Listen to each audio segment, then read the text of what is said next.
बीवी जब मेके जाती है तो शौहर के लिए एक प्यारा सा पैगाम छोड़ती है, मेरी मोहब्बत को अपने दिल में ढूंढ लेना, और हाँ, आटे को अच्छी तरह गूंथ लेना।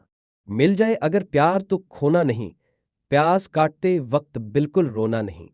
मुझसे रूठ जाने का बहाना अच्छा है, थोड़ी देर और पुकाओ, आलू अभी कुचा है। मिलकर फिर खुशियों को बांटना है, टमाटर जरा बारीक ही काटना है। लोग हमारी मोहब्बत से जल ना जाएं, चावल वक्त पर देख लेना कहीं गुल ना जाए।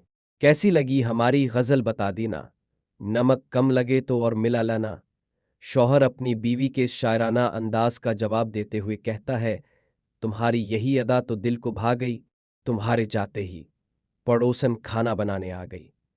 अगले दिन बीवी गुस्से में फिर से ससुराल, और फिर शौहर का हाल, उसके चेहरे पर शर्मिंदगी का जादू छा गया।